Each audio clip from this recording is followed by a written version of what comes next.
You are listening to an American Free Press podcast. Joining me on the line is Texe Marrs. Texe, thanks for joining us again. Well, thank you, Dave. It's great to be with you. Texe, last time we spoke, we were going over an article you wrote in your Power of Prophecy newsletter that I subscribe to, that monthly newsletter. Will America Survive Until 2025?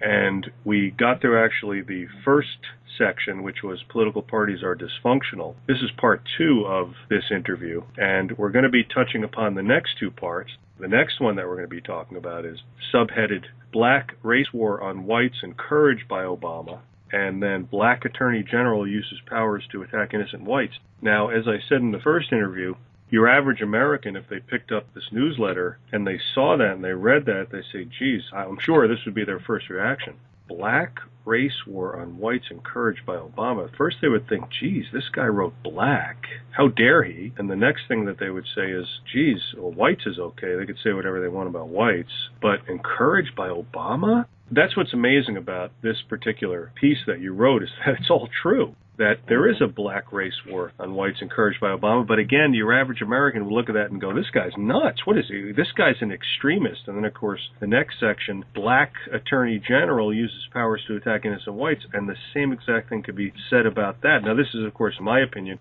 Would you agree with what I just said, Texe? You know, I would a few years ago. But now I believe that public opinion is changing very dramatically and very fast. And now people can see it, and they have more years, of course, to evaluate Barack Obama as president. You know, it began with his talking about the situation in which the Harvard professor, so-called, had a tete-a-tete, with a Boston area cop. And he said some things that he shouldn't have said that indicated that he sided with the Harvard professor. And then that all ended up in them having a beer together on the White House lawn. Of course, when he said it about Trayvon Martin, he said he could be my son. Well, we now know about Trayvon Martin. It's pretty bad. We do know that he very unmercifully beat Mr. Zimmerman, and whether Zimmerman should have got out of his car or not, we have a terrible thing there, but he says he could have been my son. So these kind of things add up, and then, of course, there's so many in the Hispanic American area, where the Immigration Service, ICE, and the Attorney General, whom Barack Obama appointed, are letting out of prison, out of jail. They get arrested for major violent crimes. Within a couple of days, they're out of jail, and we never see them again. They don't show up for their court hearings, but we know they're out there somewhere doing terrible crimes. So the failure to prosecute and deport these violent illegal aliens is directly at the charge of Attorney General Eric Holder and, of course, the President of the United States, who knows all these things are going on. The fact that under the guns program that the Justice Department carried on, where we actually gave or sold at a low cost assault weapons and handguns to Mexican drug kingpins, in knowing that they would bring those in and they would kill some of our border agents and others. There's no excuse for that. That has never been answered. Congressman Issa had hearings on it, but the Attorney General refused to give Congress the documents that would explain why they were giving free weapons, passing them out, thousands of weapons, to drug kingpins. Why were they doing that? Knowing those weapons would make their way back in the United States, they would cause a revolution in Mexico, and now we see thousands of people dying in Mexico from the drug wars, but now it's spread over into the United States. So all of these things we're seeing in this administration, but I think the worst is yet to come. We saw what happened the other day when there was a 3.5-hour glitch in the IBIT cards, the food stamp cards that mostly blacks and Hispanic Americans, but a number of whites also received. Mm-hmm. The cards suddenly said the person could have unlimited. They didn't limit the purchase. And blacks, again, rushed to Walmart and filled up their baskets. And one black would have 5 or 6 baskets full of stuff. They bought color TVs. They bought all kinds of things with their charge cards. There's been no effort to get the money back from them. So it's just typical lawlessness. And I see that I was reading recently of a report that blacks are having seminars in their neighborhoods throughout the United States where they're told how to fill out their IRS 1040 forms in order to receive a $20,000 reparations payment. Now, our Congress has never approved reparations, but these blacks say they were held back by slavery, even though it ended in 1865. Somehow 150 years ago. They claimed to be held back by slavery. And the story got out into all the black communities that all they had to do was to fill out their 1040, and where it states refund, just put the word reparations and write in $20,000, and they would get the money. And they're having seminars showing people where to put the, it's very simple, of course. They'll fill in the word reparations. You'll get $20,000. Many blacks were told this is perfectly legal. Nothing will happen to you. And, in fact, my understanding is that billions have been given out. The IRS does not question the reparations payment. And so in the ghettos, my understanding, Chicago, Cleveland, Cincinnati, even Houston, many areas, thousands of blacks have received $20,000 payments. So these drug dealers and these out-of-school punks and black girls with children, they're not married, they're all getting $20,000 for doing nothing. Now, evidently, the word has got to the IRS. The message has been passed down, probably from the White House, certainly from a high authority, to allow these $20,000 payments. Now, Congress will not approve them because we, the people, would be furious. So they just do this, and they continue to receive their $20,000. And now it's becoming public knowledge that this is going on. It's a national scheme, and perhaps several million blacks have received $20,000. So, of course, this is added to the Obama phones. Every black person gets a free phone, and all these welfare payments. Now the IRS has admitted that over the last 10 years, there have been up to $135 billion in unauthorized payments.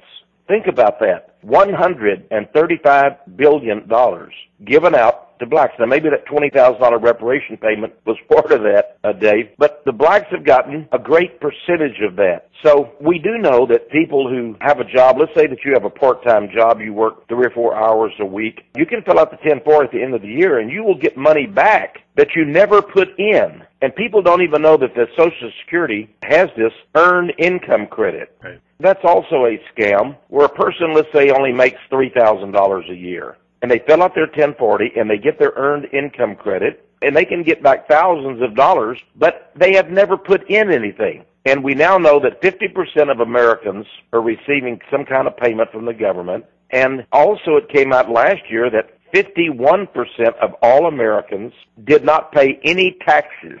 Now, I've always been of the opinion that if everybody just paid a small amount, they need to realize that they're part of the government too. They're part of we the people. But when a person is told, you will not have to pay anything, and over half of all Americans, mostly blacks, but also Hispanics, are told this, this desire to become 150%, and that's growing, by the way. Every year, more and more people are being tacked on. And, of course, now it's moving from the black community, the Hispanic community, over into the white community, and we have many whites that are pulling this too.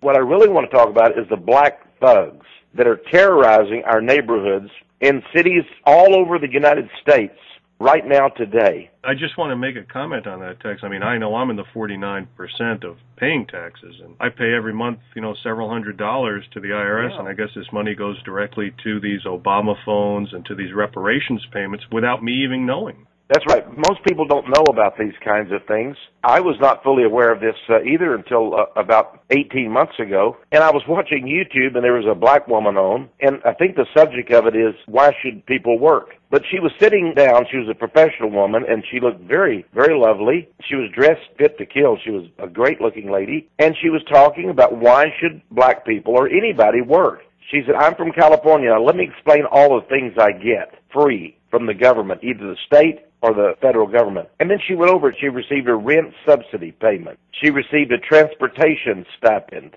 She received food stamps for her, and she had 2 children, no husband, and she received food stamps for those 2 children as well. And she went on, and then she finally said, I make over $35,000 a year from the state government. I get from them $35,000 a year, and none of it is taxable. If I went to work, I couldn't make anywhere near that amount, she said. So I don't go to work. She said, you can do this too. Why should you work when you can make more just staying at home? And I was amazed. She was being very frank about it. I don't know why they put that on YouTube, probably to help other blacks that they thought they were helping. Right. We do know this, and of course, it's just a shame that our government has become a socialist type of government. With affordable health care, so-called, the Obamacare Act, we don't know how many millions will be given free health care. They say, 15 million, there's estimates up to 65 million. But the more people understand that it's free health care, they will get the free health care. In other words, if you've got a job and you're having to pay,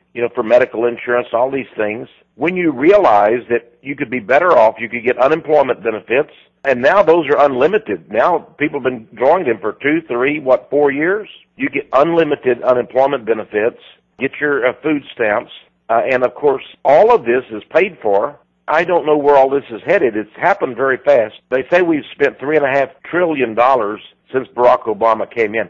I believe that many of the programs, what he has done, now he's sent out recruiters. There's food stamp recruiters on street corners in New York, Chicago, in the black community. And they are there with their forms, and they put little tables up. I'm not kidding you about this. On the street corners. Wow. And blacks come there, and they say, do you have your food stamps yet? Well, no. Well, here, fill this form in. It's a half-page form, and you'll get food stamps. You don't have to prove anything. You just fill out the form, and then they start sending you food stamps. Do you have your Obama phone? These same people, these recruiters, will sign you up. One woman said she got 3 Obama phones. And she said, well, I don't need but one. They said, well, this will help you. You can give this to your so-and-so. You can give this to your mother, So they signed her up for 3 Obama phones.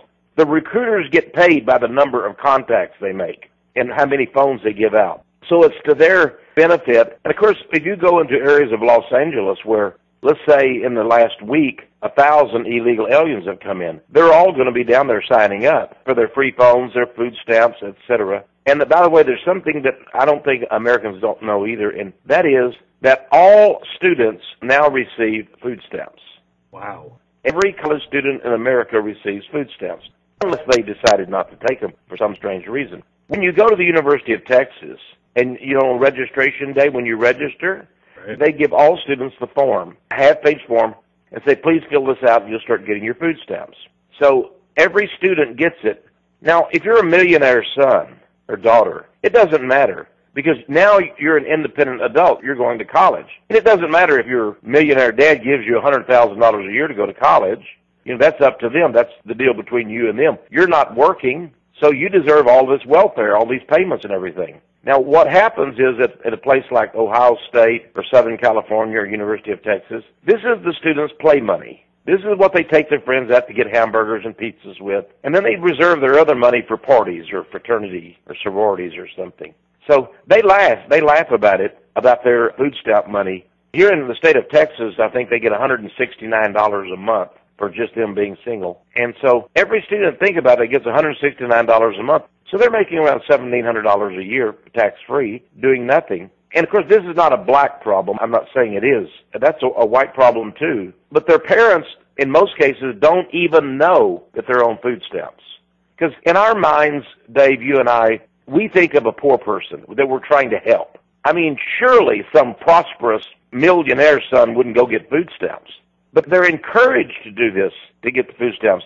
Many college campuses have recruiters outside their main buildings, giving out various benefits, saying, you're eligible for this, you're eligible for that. And I remember, I taught at the University of Texas for 5 years, and I can remember students that were so poor. I remember one young man in my class, he was so poor, he bought 1 hamburger a day. He ate 1 piece of bread for breakfast. He ate the meat at lunch, and he ate the other meat and, the lettuce and pickles for dinner. That was what he had every day. 1 hamburger. That's all he could afford. Mm-hmm. That was in the days before food stamps, of course. He got all the way through college, by the way. He was on the swim team. They didn't give him a cent. He was quite thin, and he was an ROTC student, and I remember I gave him money for a haircut one time. He didn't have money to get a haircut. And I said, well, here, let me help you. He didn't get any money from his family. It was amazing. We had, listen to this is some years ago, but we had full scholarships we gave out to black students. But if you were white, you could not get them. No matter what your student scores were, you were not eligible. In one case, we had a general's son come in, and a nice young man, a general's son, and we didn't look at his grades because everybody who was black at the University of Texas in the ROTC program got a scholarship. And with that scholarship, they got paid about $2,500 a year from the federal government. But white students were not eligible for that. And I think that's very interesting, too. This general's son, he was a member of a fraternity. He partied all the time. And by the way, the guy flunked out as a sophomore. He couldn't, he just, messed around too much. He was a smart young man.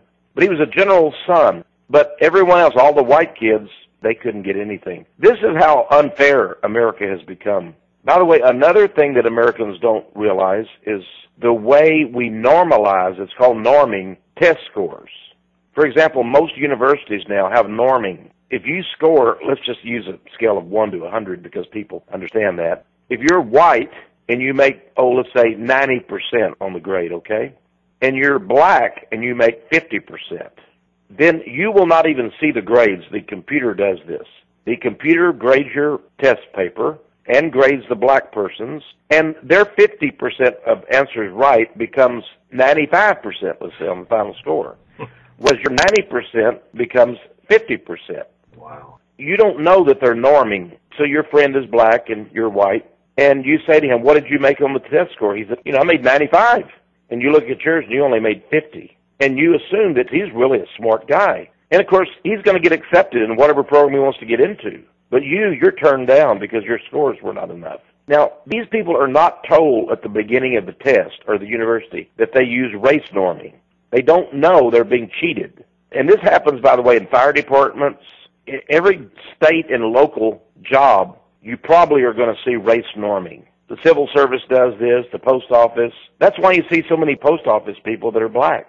You go to many post offices and everybody in there is black, especially the supervisors.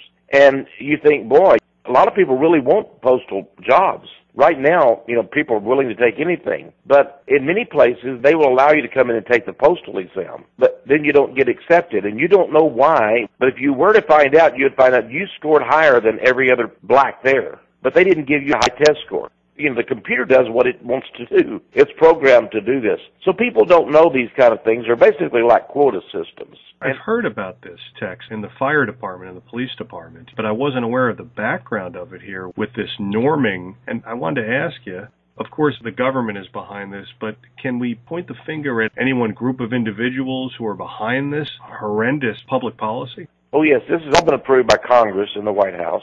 Since the days of Richard Nixon, it's been going on. Right, but who's behind them? Who's telling them to do that? Are there interest groups that are promoting this policy? There are many interest groups, from the NAACP to all the Jewish groups, of course, push for this very hard. But keep this in mind. It doesn't matter whether an interest group wants it or not, or some kind of pressure group. The Congress must approve it. The Congress approves all of these systems, just like they approved Obamacare. By the way, again, you can't be an IRS employee generally unless you're black or Hispanic. Yeah, I interviewed actually a state employee in New Jersey who was accused of racial discrimination, which obviously was non-existent, but it did tie him up and almost destroyed his career. And this is something that happens actually several hundred times a day in the country. It does.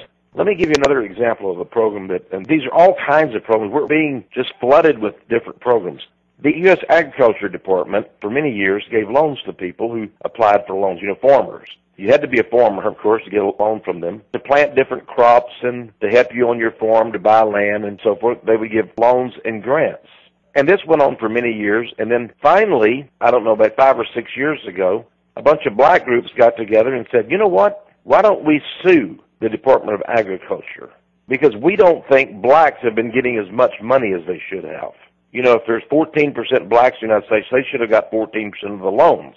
Of course, the fact is that they're not 14% of the farmers, okay? Blacks have left the farms in most places and gone into industry back in the 50s and 60s and 70s. In any case, they sued the Agriculture Department, and they said, you've given out this money to white people, white farmers, but not to black farmers. Well, the people who worked at the Agriculture Department did not protest against the lawsuit. Why? Because they were black. Now, you're getting to a little bit of a scam here, right? Oh, yeah. The black people who worked at the Agriculture Department did not protest against the lawsuit, and it went through the courts. They allowed it to be processed. And finally, the court had no recourse but to award $2.9 billion to blacks for all of the slights that the money the whites got over the many years since the 50s. They had to give this $2.9 billion out. So how did they give it out? They told blacks, now we didn't even know this was going on, but they told blacks across the U.S.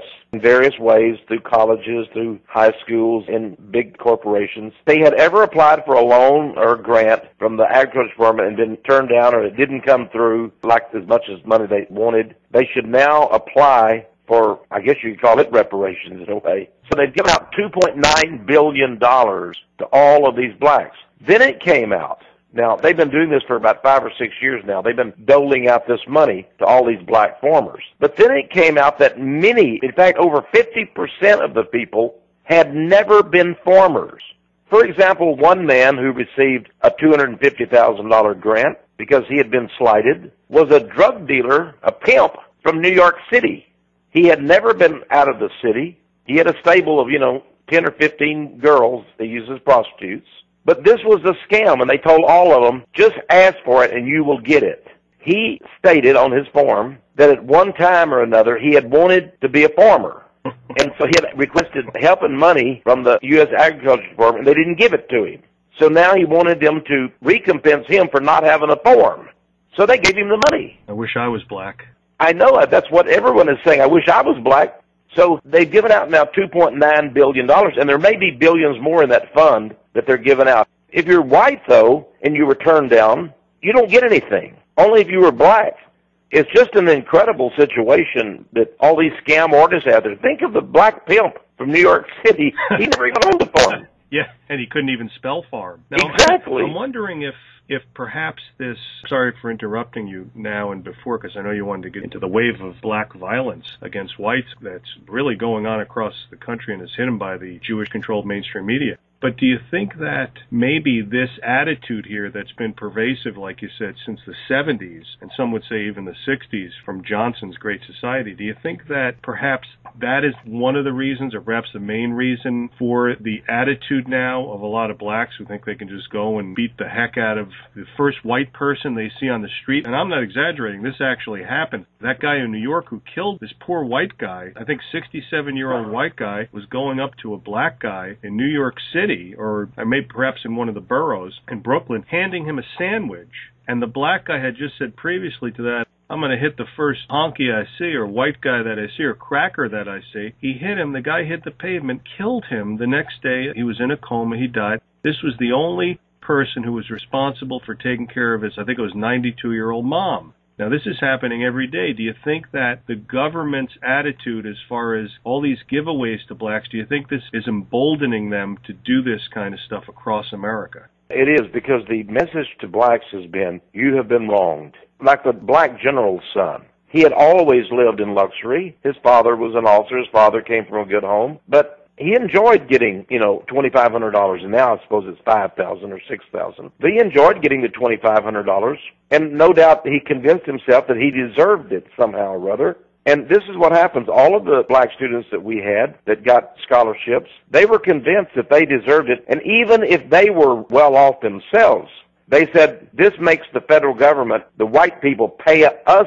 money for the other blacks that were done wrong. So they justify it in that way. But does it make blacks love you anymore? No, it doesn't make the blacks love us anymore at all. It makes them almost hate us. I mean, they're taking all this money, and, I found that in my own personal relations. When you give somebody money, they don't appreciate it. If it's a one-time thing and they really need help, they will appreciate it, of course. But if you give them money all the time, they keep coming back for more and more. Well, you just one time decide you're not going to give them any more money and say, I've given you so much money over the years, I'm not going to give you this today. They'll get angry at you. They'll say, how dare you? Right. Not giving me this. Why? You're just a no-good dog. And they'll get very, very angry at you. And this is what happens. So they get very angry at us. There's some kind of a psychological mechanism there where they resent getting the money and they hate the one who gave it to them.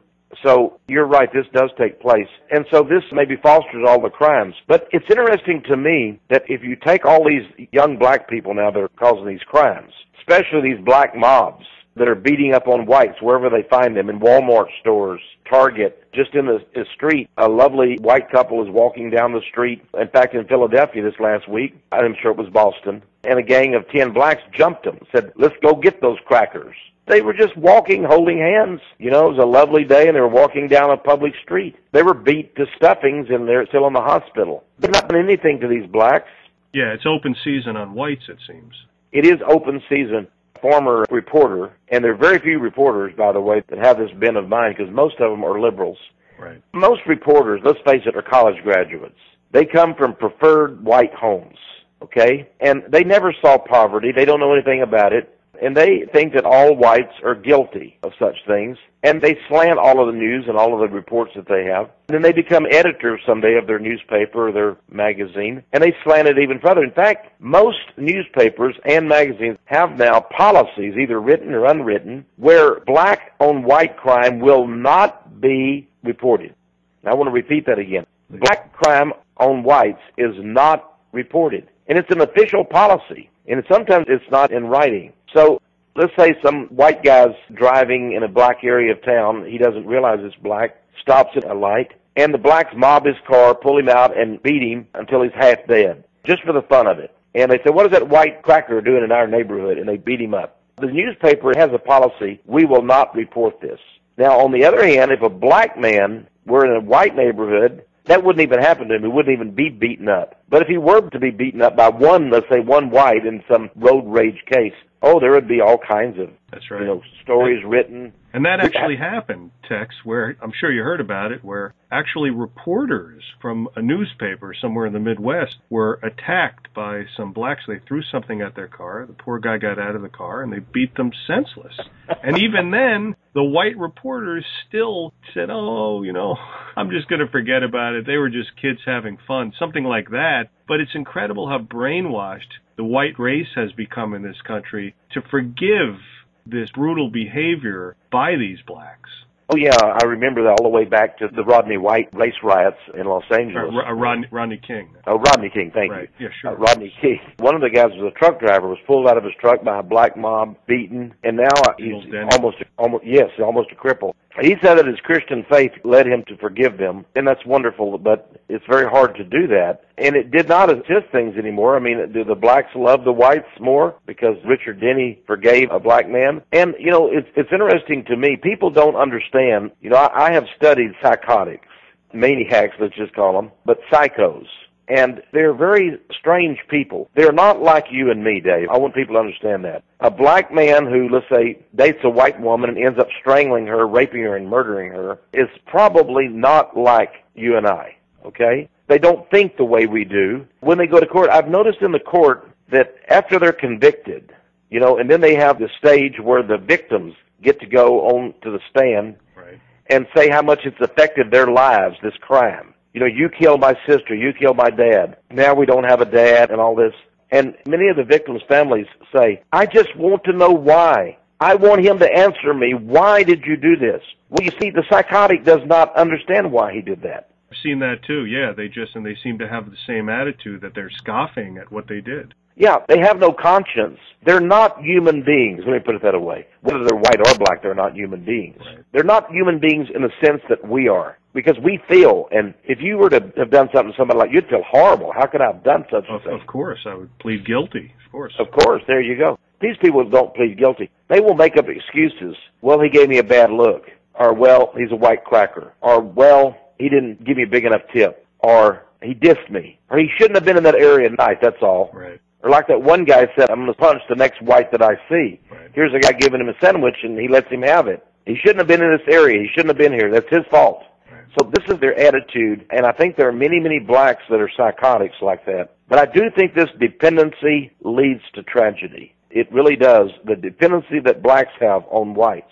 And it doesn't pay off like they think. I mean, they may get through life and get paid all this welfare, and they may make it through life, but I wouldn't want to go through life like that, would you? I mean, to me, they're basically cripples. They're mental cripples their entire life. No, of course not. And then the sad, horrible case you cited here in the newsletter about that poor little 12-year-old white boy. Yes, this is a little white kid, 12 years old. You've got his picture there in my newspaper. I think his name is Jonathan Tucker, I think. Yeah, you're right, Jonathan Foster, right? Foster, yeah. Thank you for correcting me. 12 years old in Houston, a black woman, 44 years of age, a single black woman, 44 years of age, decided to go out and just pick up a random kid. He was playing in his neighborhood, and she said, come over here, and she grabbed him, put him in her car. He didn't know her, and she took him to her home, to her apartment.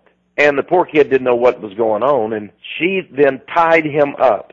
And then it turned out that she had a job. She was a blowtorch operator. She took out her blowtorch, and she tortured him to death. The boy actually was totally burned up, his body, by a blowtorch. While he was alive, she burned him to death, just to see what it would feel like to kill a white kid. And then she took his body and wrapped it in a blanket and then took it about 3 or 4 blocks only from her apartment and threw it out into a field where it was found. So there's obviously no reason to ask why she did this, because she's just evil. She's just an evil woman. But she has no remorse either. And the family can cry all day long and say, why did she do this? Well, she just did it. She wanted to do it, she could do it, and she did it. It's interesting, I was reading some statistics, for example, of white on black rape. These are the FBI statistics. And in 2011, in the entire United States, 1 black woman was raped by whites. 1. But at the same time, there were, I think, 4,700 white women raped by black men. Wow. Now, think of that. 4,700 white women raped by black men, and blacks are only about 14% of the population. But only 1 black woman was raped by whites. Now, let's just assume that was a legitimate rape. Still, it's only 1 black woman. That was an incredible statistic. Now, here's another statistic for you that shocked me. About a decade ago, 2 psychiatrists at a university up in the Midwest did a study of crime in the United States. Okay. Everybody says, we have too many guns. If we would just get rid of these guns, blah, blah, blah. And, they don't have this kind of crime in Japan or Europe or whatever. But here was what the study found. It discovered that if you considered only the white crime in America, if you considered only the crime committed by whites, who are, of course, I think 68% of the population, more than 2/3.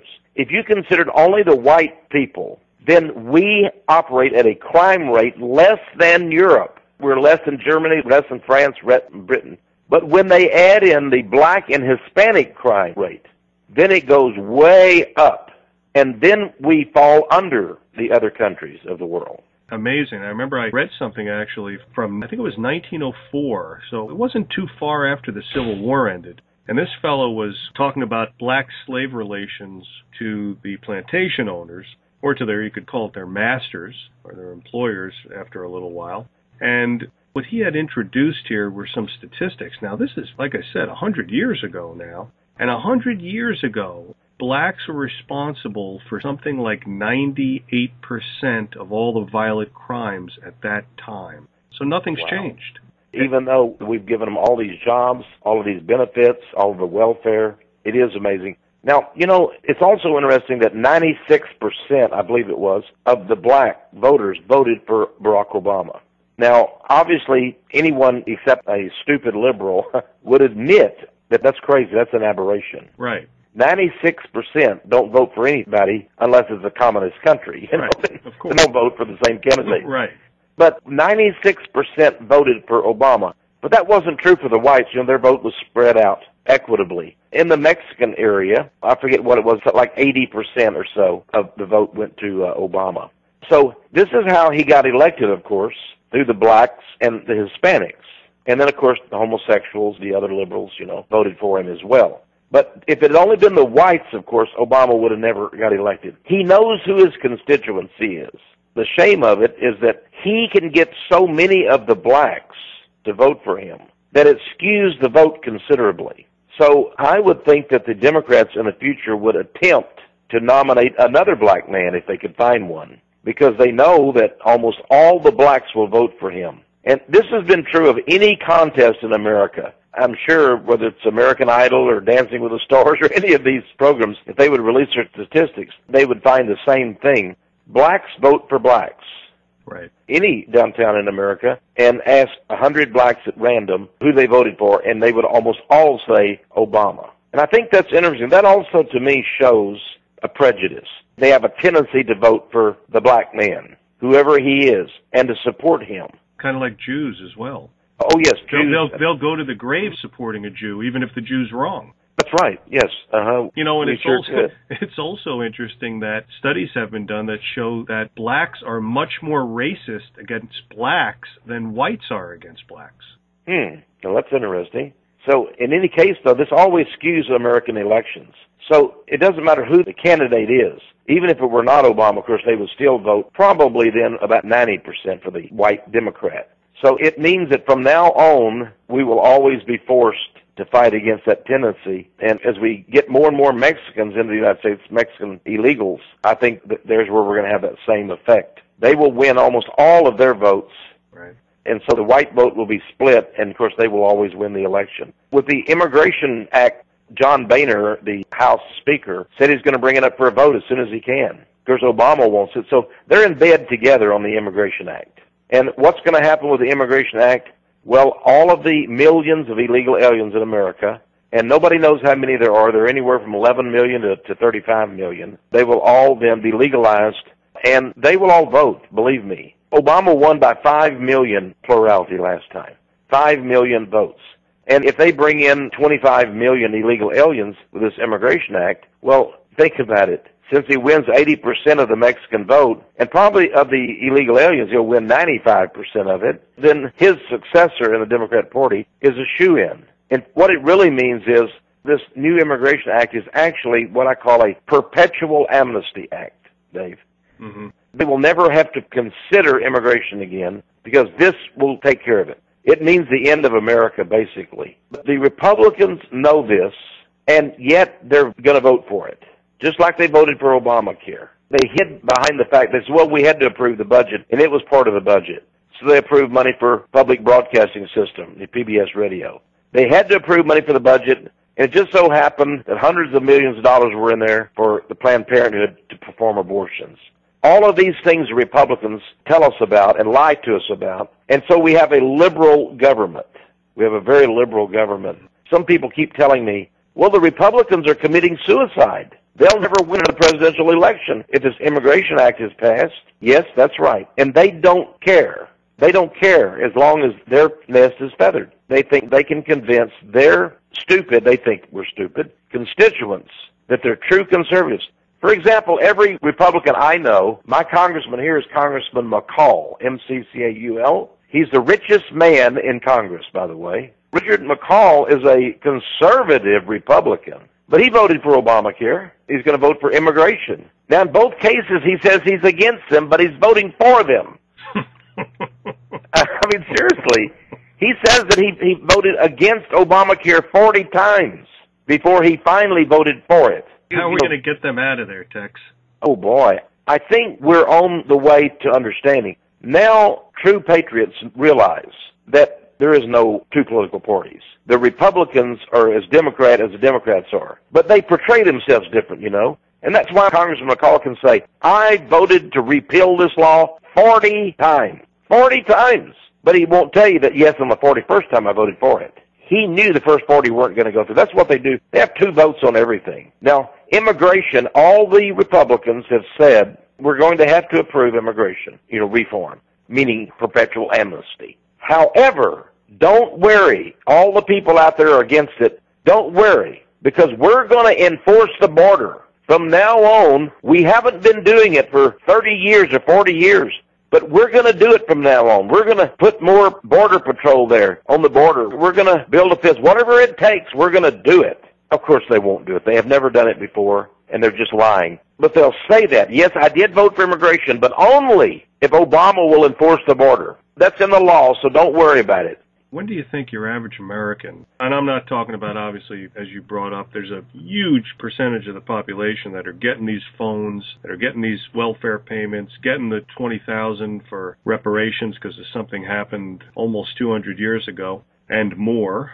When do you think enough Americans are going to say, you know what, you guys are just liars and gals are just liars. You're not doing anything that you said you're going to do. We don't want war. You vote for war. We want to stop the immigrants from coming over. You do nothing to enforce the border. When do you think Americans are finally just going to say, enough's enough? may never happen. I do know that we're more likely now, don't you think, Dave, to get this understanding? Because people are fed up. They're angry. And I see that on all of the websites, the responses from the people. I've never seen such a sense of rejection and anger building up inside of people. But one of the reasons I suggested that in 12 years, America would be broken up and split, and we'll probably end up as 6 or 7 nations, is because this is building up. Now they know the Republicans are not going to help us.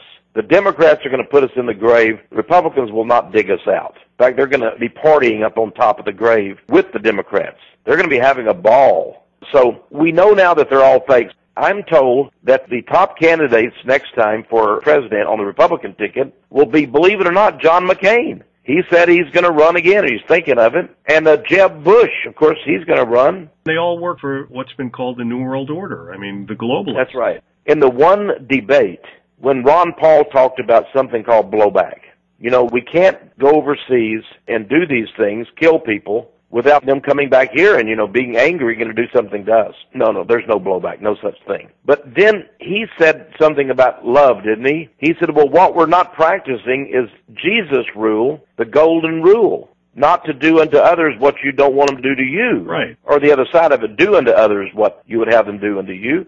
So we can't be doing these things. And boy, the audience erupted in booing and hissing. When he mentioned the golden rule of Jesus Christ, they actually booed and hissed him, the whole audience. And I thought, that's it. This is a Republican debate. And he mentions Jesus' golden rule, do unto others. And they boo and hiss him. And I thought, well, that's it. These are Tea Party members, many of them. I mean, these are, they're white people. They're not blacks. Yeah, but they're programmed exactly as the Jewish-controlled mainstream media has wanted them to reply. They did. They did their job, right, Tex? That's true. They did. And we've been programmed like that. And I write books, of course, telling, for example, what Judaism really is. Now, just as I was doing a book on Christianity, telling what Christianity is all about, I did the same thing on Judaism. But all I got was brickbats from everybody. How dare you say such thing about the Jews? I don't think these people even read my book, but... No, they don't. No, they don't at all. They want to debate with me, and they want to say, no, the Jews are good people. Surely you can't be right about these things. I got a pastor, a friend of mine, I'm not sure he is now, but he called me to really upbraid me. I did a book called DNA, Science, and the Jewish Bloodline. And what I showed in the book was what science now says about the DNA of people who say they're Jews. Are they really Jews? Are they really Israelites? What does their DNA say? It's a scientific book, Dave. How could anybody disagree with me? I mean, people have gone to prison or been exonerated, one or the other, for their DNA. Right.